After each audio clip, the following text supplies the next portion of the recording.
What if I told you that the Federal Reserve is currently praying for a miracle? The alternative is an economic nightmare they haven't faced in half a century. You turn on the financial news and every suited analyst is talking about a soft landing. They tell you inflation is cooling and the job market is resilient. They claim the central bank has perfectly threaded the needle. But if you dig into the raw historical data, a terrifying picture emerges. We are seeing the exact same macroeconomic fingerprints that preceded the most brutal, wealth-destroying decade in modern American history. This is not a standard recession or a quick market correction. This is stagflation, the one economic disease the Fed has no cure for. Today, we are opening the vault on the 1970s Stagflation Playbook. We are going to look at the hidden data the central bank hopes you ignore. We will examine the historical traps that wiped out the middle class 50 years ago. We will also reveal the specific asset classes that actually survived the storm. My name is Guru, and if you want to protect your purchasing power in 2026, you need to understand what the Fed won't tell you. Let us start with the illusion we are all being sold right now, which is the soft landing. The narrative is simple and comforting for the masses. The Fed raised interest rates, inflation came down from its peak, and the economy kept growing. Wall Street loves this story because it means the stock market can keep climbing. But history tells us that inflation rarely dies in a straight line. It is stubborn, it is sticky, and it has a nasty habit of roaring back to life. It always roars back just when everyone thinks it is dead. If you look at the 1970s, inflation did not peak just once. It peaked in 1974, dropped significantly, and convinced the entire world that the crisis was over. The Fed, led by Arthur Burns, started cutting interest rates to stimulate a slowing economy. And what happened next? Inflation exploded to even higher levels by 1980. This forced Paul Volcker to raise rates so high that it triggered a devastating double-dip recession. Fast forward to today, and we are seeing the exact same head fake. Headline inflation drops because energy prices stabilize. But core services inflation, the sticky kind driven by wages and housing, remains deeply entrenched. The Federal Reserve is terrified of repeating Arthur Burns' mistake. But they are also trapped by a mountain of sovereign debt that simply cannot sustain high interest rates forever. This is the ultimate catch-22 for the modern central banker. If they keep rates high to kill inflation, they break the banking system and the housing market. If they cut rates to save the economy, they risk igniting a second wave of inflation. This second wave would be far more destructive than the first. To understand where we are going, we have to understand how the trap was originally set. Most people think the 1970s stagflation was just caused by the OPEC oil embargo. That is what they teach you in high school economics. But the truth is much deeper, and it starts with a decision made in 1971. In August of that year, President Richard Nixon shocked the world by closing the gold window. This effectively ended the Bretton Woods system and severed the US dollar's last link to physical gold. Overnight, the world entered a pure fiat currency experiment. Without the discipline of a gold standard, politicians were free to print money to fund massive social programs in the Vietnam War. The money supply exploded as a result. When you have too much money chasing too few goods, prices inevitably rise. That was the true monetary foundation of the 1970s inflation. The oil shocks were just matches thrown into a room filled with gasoline. Now, look at the structural foundation of our economy in 2026. We are experiencing a massive structural shift that is just as inflationary. We are living through the end of the great disinflationary era of globalization. For 40 years, corporations shipped manufacturing to the cheapest labor markets on Earth. This kept the cost of goods incredibly low for American consumers. But that era is officially over. We are now in an era of deglobalization, friendshoring, and massive supply chain redundancy. Building factories in the US is vastly more expensive than building them overseas.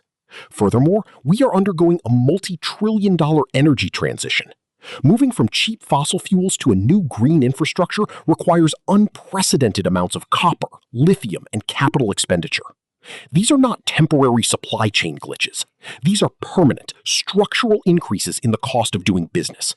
And when the cost of doing business goes up permanently, the cost of living goes up permanently. This is the modern equivalent of the 1970s oil shock. It is a structural supply shock that the Federal Reserve cannot fix by simply raising interest rates.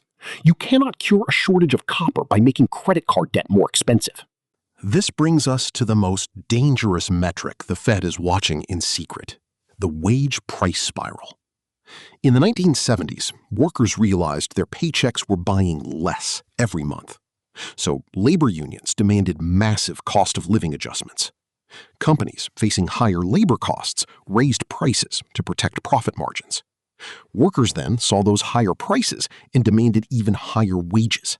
It became a self-fulfilling loop of perpetual inflation. Today, the dynamics are playing out in the services sector.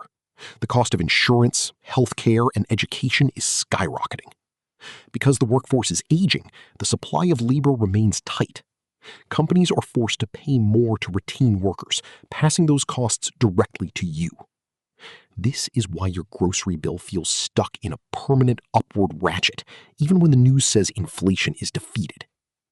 So, what happens to your money when stagflation takes hold? This is the part the financial media avoids because it is uncomfortable for the traditional Wall Street model. The entire industry is built on the 60-40 portfolio. The theory is that when stocks go down, bonds go up to protect your wealth. But in a stagflationary environment, that correlation breaks down completely. In the 1970s, stocks and bonds crashed together. Why did this happen?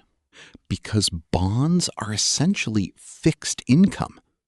If inflation is running at 10% and your bond pays you 5%, you are losing purchasing power. You are losing 5% of your wealth every single year in real terms. Investors realize this and dump bonds, causing bond prices to crash and yields to spike. At the same time, stocks are getting crushed. Corporate profit margins are being eaten alive by rising input costs. Meanwhile, consumers, squeezed by inflation, simply stop spending. Let us talk about the nifty 50 for a moment. The parallels to today's tech monopolies are absolutely chilling. In the early 1970s, Wall Street convinced itself that 50 massive blue-chip companies were untouchable. They believed these dominant companies could be bought at any price and held forever. Sound familiar? They called them one-decision stocks because you just bought them and never sold. But when stagflation hit, those massive valuations collapsed. They crumbled under the weight of rising interest rates and shrinking consumer spending. It took decades for some of those companies to recover their real purchasing power. Today, we have the magnificent tech giants driving the vast majority of market gains. They are priced for absolute perfection in a world that is rapidly becoming deeply imperfect. When the cost of capital stays high, companies requiring billions in capital expenditure are the most vulnerable. The 1970s taught us a harsh lesson about stagflationary regimes. The boring, unloved companies that produce physical things generate massive real returns. Society desperately needs energy, agriculture, and raw materials. The S&P 500 essentially went nowhere in nominal terms for over a decade. When you adjust for inflation, the stock market lost more than half of its real purchasing power between 1968 and 1982. If you were a passive investor in a standard index fund, you were quietly being impoverished. But it was not all destruction. The 1970s playbook also shows us exactly what survived, and in some cases, what thrived. This is where we must be careful to separate historical education from financial advice. Looking at the past does not guarantee the future, but it gives us a map. It shows us how capital behaves when fiat currency loses credibility. The ultimate survivors of the 1970s were hard assets. These are things you can touch and hold and that cannot be printed by a central bank. Gold had been suppressed by the government for decades. It was finally unleashed and went on one of the greatest bull runs in history, rising from $35 to over $800 by 1980. Commodities across the board exploded in price. From oil to wheat to copper, they surged because they were in short supply. Energy companies saw profits surge even as the broader stock market bled. Real estate also acted as a powerful shield, but with a specific caveat. The people who won in 1970s real estate bought properties using long-term, fixed-rate debt. As inflation raged, the real value of their mortgage debt evaporated. Meanwhile, the nominal value of their property and rents skyrocketed. They were essentially shorting the US dollar by borrowing it to buy hard assets. Today, the modern equivalents of these hedges are critical for serious investors to study. We have Treasury Inflation-Protected Securities, or TIPS. These were created in the late 1990s because the government knew the devastation the 1970s inflicted on bondholders. TIPS adjust their principal value based on the Consumer Price Index, offering a mathematical shield against the wage price spiral. We also have broad commodity indexes that capture the physical inputs required to run the modern world. And we have high-quality value stocks. These are companies with immense pricing power that can pass rising costs onto consumers without losing market share. In a stagflationary world, speculative tech companies get absolutely crushed. These unprofitable companies rely on cheap debt to fund growth. The market stops paying for promises 10 years in the future, demanding cold, hard, cash-flowing profits today. But the greatest trap of stagflation is psychological. The misery index is an economic indicator created in the 1970s by adding the unemployment rate to the inflation rate. This captures the mental toll on society. In a normal recession, you might lose your job, but things get cheaper. In an inflationary boom, you have a job and raises, making you feel rich. Stagflation is the worst of both worlds. You are terrified of losing your job because the economy is stagnating, yet your paycheck buys less every week. It breeds cynicism and political extremism. It makes people abandon long-term planning to focus on short-term survival. People stop investing and start hoarding cash. Hoarding cash is the exact wrong move because cash melts like an ice cube in the sun. Or worse, they panic and chase get-rich-quick schemes.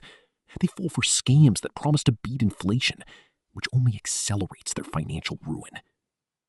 Interest rates. You cannot cure a shortage of copper by making credit card debt more expensive. The Federal Reserve knows all of this. They have studied the 1970s obsessively.